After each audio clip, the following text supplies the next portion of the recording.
Okay, well, welcome back. I guess I didn't chase you away yet, so we'll get to listen to me for another session. Lucky you. Anyway, today we're going to look at nutritional guidelines and basically go through a set of guidelines that are put together by the government in order to inform the consumer of what things they can do to better enhance their nutritional intake. But before we do that, what I want to do is go through some more real life resume blunders. So here's a few that you would not want to put on your resume. I often use a laptop, so that's good. Able to say the ABCs backward in under 5 seconds. Ooh, that'd be enticing. I'm a wedge with a sponge taped to it. My purpose is to wedge myself into someone's door to absorb as much as possible. Finished 8th in my class of 10. Be good. Reason for leaving last job, maturity leave. Failed bar exam with relatively high grades. Yeah.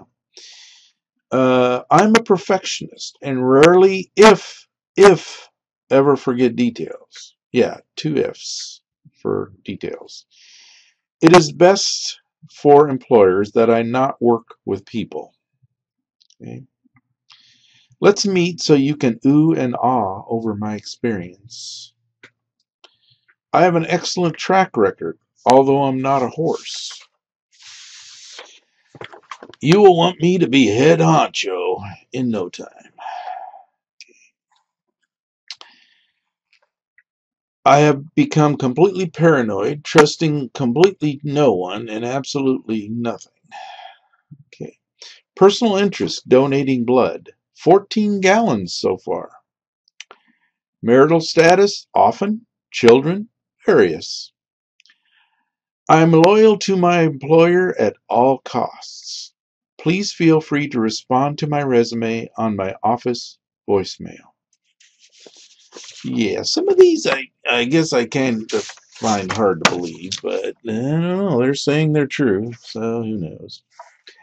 Anyway, so we're going to look at diet planning guides today, and we started looking at those in the history lesson, and we looked at the basic 7 where they developed this in the 1940s during World War II, but they have been improved upon, and based on more data, they have been improved upon. So what we're going to do is go through and look at some of the updated ones and talk about those a little bit. All of the diet planning guides that are put together, though, are based on 2 basic principles. One of them is called nutrient density. I do need you to know the definition of nutrient density.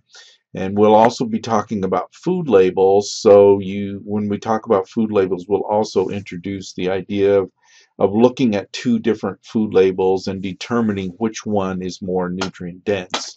So if you look at the definition, basically it's looking at the number of nutrients divided by the amount of calories that food has, or though that meal has, that kind of thing would refer to the nutrient density. And you can look at the chart here at the bottom and see which ones are more nutrient dense. Vegetables are very nutrient dense. They have a lot of nutrients per calorie. But as you go up the pyramid, you can see that meats and stuff have a lot of energy for the amount of nutrients you get out of them. But our whole theme in this whole class is I'm going to brainwash you on how important plants are in your diet. So you can see the bottom of that pyramid. What are the most nutrient dense? Plant products. So that's one of the reasons that we need to emphasize more plants in our diet, and we're just not doing it. So you can look at this comparison and look at a soft drink versus a glass of milk, and you can see the glass of milk is very nutrient dense. um, and pretty much very close to the same amount of calories, even though the milk is a little bit less, but a lot more nutrients in the milk. So that's a representation of nutrient density. Energy density basically is the calories that are in our food divided by the weight of food. There is a premise out there that a lot of people eat based on the weight of food. And there's a lot of difference in how much food you can eat per calories depending on whether it's high fat or whether it's low fat, and mostly, as you can see, plant products and that kind of thing. So each of these you can see is the same amount of calories. The difference is if you weighed them, the high energy dense ones on the left, they would weigh a lot less for the amount of calories you get. So the amount of calories per weight of food is very high. So in essence, the two things that we're looking for when we do diet planning guides and encourage the consumer would be to eat high nutrient dense foods and eat low energy dense foods. Example again of energy dense foods would be like potato chips or peanuts or soda, right? A lot of energy for the weight kind of thing. So mostly high fat foods, very dense kind of foods that weigh a lot, and they don't have they have a lot of calories per pound, say. So you can get a lot more vegetable for the same amount of calories. You can eat a lot more vegetable pounds than you can uh, something like peanuts or high fat sausages, as you can see, or a lot of cheese, that kind of thing. So the diet planning guides are looking at nutrient density and energy density and trying to put together a plan for consumers that would encourage nutrient density and discourage energy density.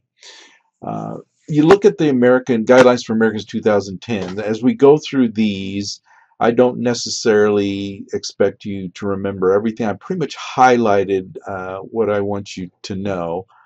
Um, and if you wanted to look at the full-blown meal deal, so to speak, for the dietary guidelines, I've given you the link there that you can go to and look at the whole meal deal. But again, the key concepts are looking at energy density and nutrient density, that kind of thing. But what I've highlighted here is something I do want you to know, and it could come up on an exam, would be control total calories and look at calorie balance. And we've talked about this before with eating in moderation and that kind of thing. So this in particular, I want you to understand that sodium intake is an issue in this country. So they encourage reducing sodium intake, reducing saturated fat, maintaining a low level of dietary cholesterol, for heart disease and things like that.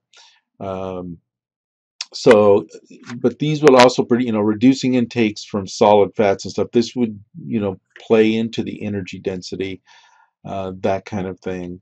Uh, and here would, play into the nutrient density piece, where you want to eat a variety of vegetables with a lot of color, and we'll talk more and more about color as we go through.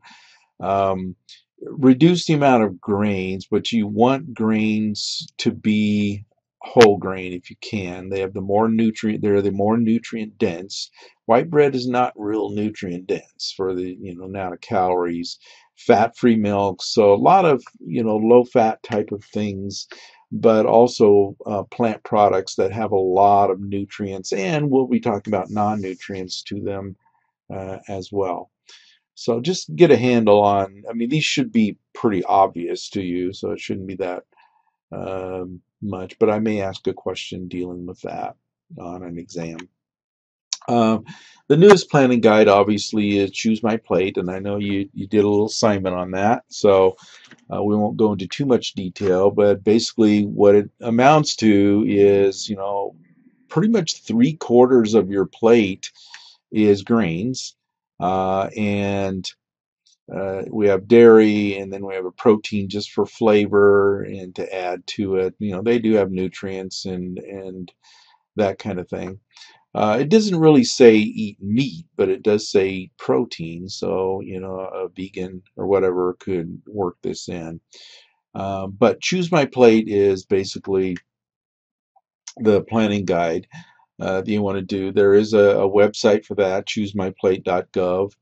So you'll need to look at that, and basically um, you'll have an assignment that will be due that the instructions would pretty much explain that what you're going to be doing there. I want you to know, though, that the plate method is not new. It wasn't invented by the government, just recently. It's been around since I know the 70s. The first one I ever heard of was the Idaho plate method by a dietitian in Idaho who used this as a placemat that people could put, on their table and then kind of match their plate and what was on their plate um, to that mat.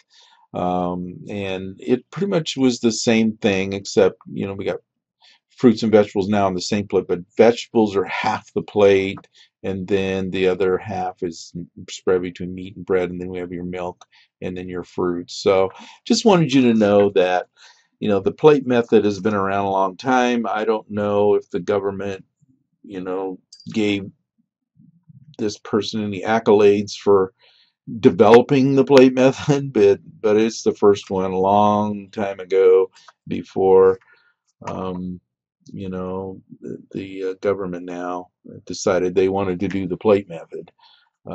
Anyway, so it's not a new thing. The DASH diet, I do want you to know, and you're going to have, I'll give you another specific handout that I want you to, basically it's a link to the DASH diet handout.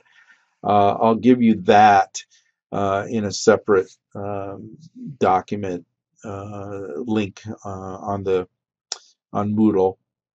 But basically, the DASH diet is what is used more often now than anything else in the hospital setting. So a lot of you are going to be working in hospital settings as healthcare professionals.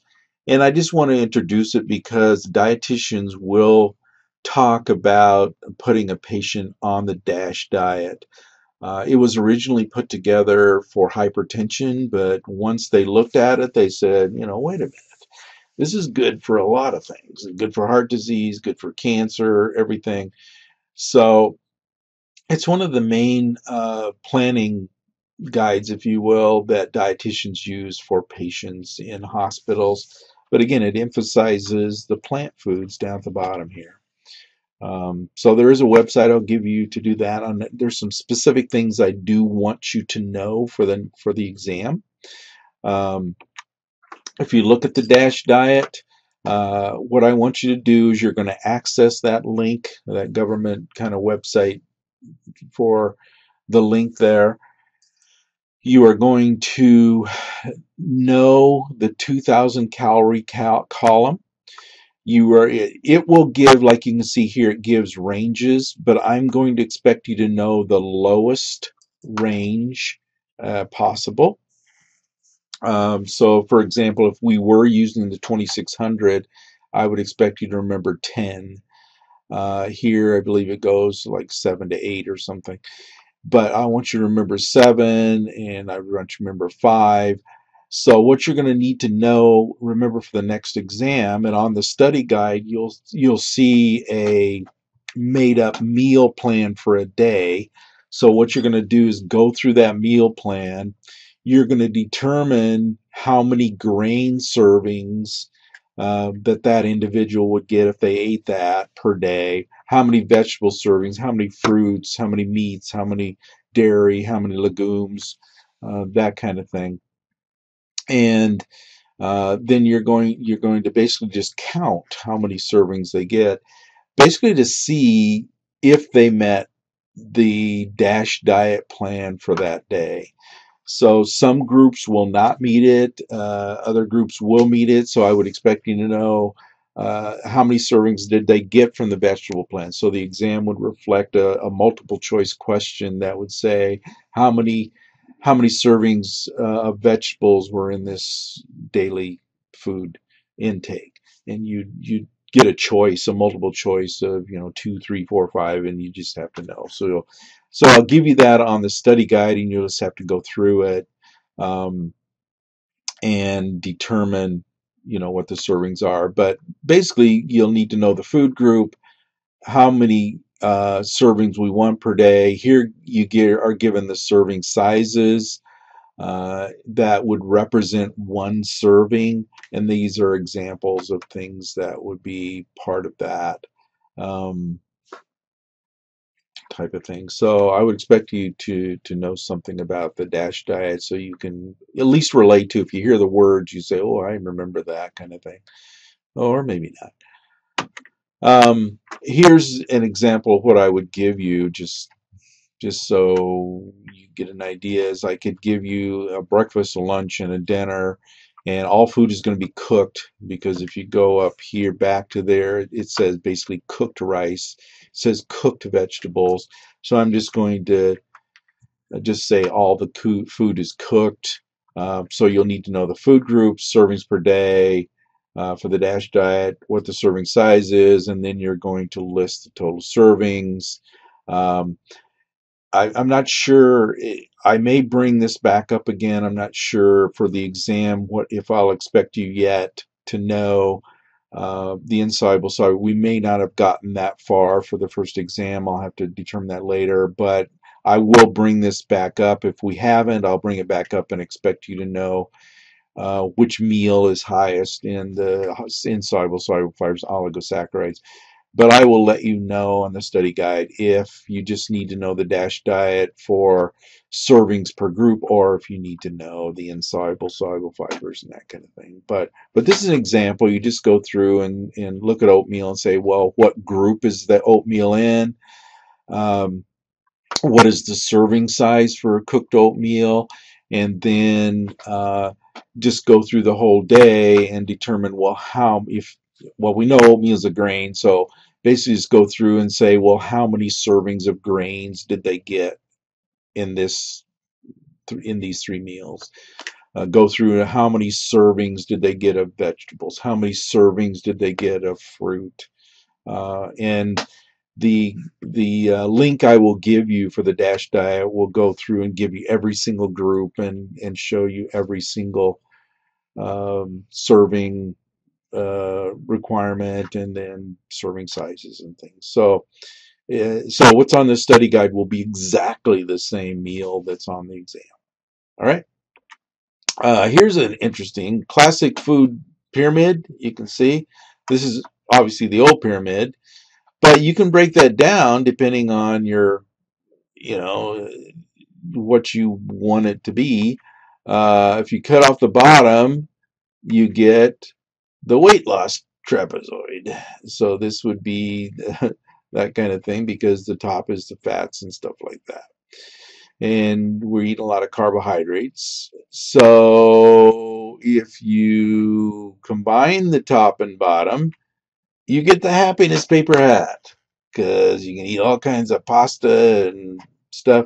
You can eat all kinds of fat and ice cream and soda and sugar and all kinds of things. So it just depends on your perspective, whether you want the weight loss trapezoid or the happiness paper hat. Anyway. Okay, so here are some more specific dietary recommendations. They're not really guidelines, they're more recommendations. So I want you to get a handle on the definition of these. And I don't expect you to know specifics because the DRIs are, once again, they're the new version that includes the RDAs. And if you remember, we talked about the RDAs when we were talking about World War II, when they were first developed, and we said they were separated into ages and the sexes and whether you're lactating or pregnant, that kind of thing, and list all the nutrients. The daily reference intakes includes the RDAs, but also what are called the AIs that I want you to know. But if you look at the DRIs, what you'll notice about the definition is, I mean, read it carefully, and you should notice that it says intakes for healthy people. The DRIs are not made to make somebody better if they're sick. Or if you have a problem, you're a smoker. These are not meant for you. The intake levels that you would get do not meet the needs of a smoker because they need more antioxidants. They don't meet the needs of somebody who has a heart disease or cancer or osteoporosis. So these are made for healthy people. So that kind of limits their ability. They're basically, the DRIs are made to be used for groups of people, and we'll go through that detail. They're made for putting together lunches for school children or for long-term care facilities. They're meant to say, well, lunch should meet 1/3 of the DRI for this group or this population. That's what it's meant for. Okay. And so there is a requirement that public school lunches meet. They should be, the offerings should meet 1/3 of the DRI. Whether the kids eat them or not is a different story, but what they offer is supposed to. I'm not sure the schools systems are doing that religiously, but and the reason probably is because there's really not enough government people watching to see if they actually do, but they're supposed to. So DRIs are meant more for populations and not individuals, is what I guess I'm trying to say. So here are the three things I want you to remember. There's other ones that we're not going to talk about that you probably find in your book, or if you use the ebook kind of thing. But the RDAs we've talked about before, and we'll go into a little bit more detail about them. But the RDAs were put together to meet the needs of, again, healthy people, but to meet the 98% of those people. You're never going to be able to set a standard that will meet 100%. There's always going to be that one person who needs more. And then but the problem is if you set it too high and you just say, well, we're going to megadose so that we're going to meet 100%. The people who don't need as much are going to be megadosing too much. So what they've done is, and I'll show you later, they basically set a standard where they meet 98% of the needs of a population, so that 98% of individuals are met. But the RDAs are for nutrients that have enough data, there's enough confidence in the data that's been presented to the professionals who make these up, that they're confident that, yeah, these are recommendations we should make to people. So that's why they're recommended. The AIs, though, are nutrients they know are important that people get, but there's not enough data to bump them up to a recommendation. So there are numbers listed with AIs, but they're not recommendations. They're just best guesses, if you will, about how much we need. So it's kind of like, if you follow baseball, the RDAs are the major league players and the ARs are in the minor leagues trying to work their way up into the major leagues. As soon as we get enough data, then they will be bumped up if they are confident enough, they will be bumped up. So they say, yeah, these are recommended. The ULs are what you don't want to go over. They're meant to be an upper level standard that says, okay, if you're getting over these, you're getting too much. And so we can get malnourished and get megadose where we get too much. So we'll look at those. Well, we won't look at those, but you'll kind of look at those when you do your diet study. So here's the RDA piece, where you can see the RDA is set at 98. It's basically, if you've had any statistics, it's 3 standard deviations from the mean. If we set the RDAs at 50% of our population, just halfway where most of people are, we would be missing 50% of the population. They wouldn't be getting enough. And so they said, well, 3 standard deviations basically is 97.5 or 98%. You're still going to have some people that won't, there's 2.5% of a statistical population that their needs would not be met. It could be because of inefficiency of the digestive system, because everybody has a different digestive system. There are different efficiencies, 25% to 75% efficient kind of a thing. So these people may be down in the 25% efficiency, level, and so they just don't get. But if you put it way up here, these people down here are going to be way too much, right? So they just compromised and said, okay, we're going to set it up so we would be confident that 98% of a population would get their needs met. Is that you? Well, who knows where you are? You could be in here, you could be down here, anywhere in here. So they set it that because they don't know who's going to eat the food. They don't know, what the consumer's health is or anything like that. But again, the RDAs are meant for healthy people. If you're a smoker, for vitamin C, say, you're going to need more because it's an antioxidant kind of a deal. And this is just another one that just shows you the UL. And the UL is, way up here, and you can see adverse effects. So that you get over the UL, it goes up dramatically. And usually the ULs are set pretty much about 10 times the RDA is pretty much where they're set.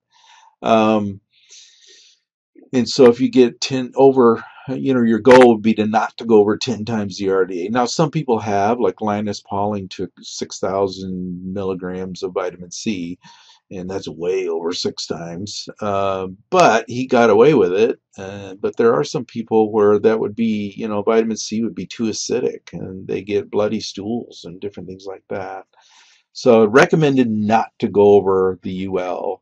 And if you get up to there, it's hard to do that. I mean, it would be hard to eat enough oranges to get 6,000 milligrams per day. So it has to be a supplement. So most times ULs you go over ULs if you take supplements and you take too much. And people do that because as well as I do, some people, their thinking process is, well, if I take 2 aspirin to relieve if I take 3 times that, if I take 6 aspirin, it's going to be 3 times better. No, it's the same with vitamins, and a lot of times it's with parents with their children. They say, well, I'm going to pump Johnny with a bunch of these vitamins and minerals and stuff because he's going to play for the Packers. Well, Seahawks, and it's megadosing for those little kids. So they'll give them, 3 Flintstones instead of 1. It's ridiculous. And they get over the UL. That can be some problems. So you have to be careful with that. Okay, lastly but not leastly, what's the difference between snot and cauliflower? And the answer is kids will eat snot and they won't eat cauliflower. All right, so that's our session for today, and we will talk to you next time. And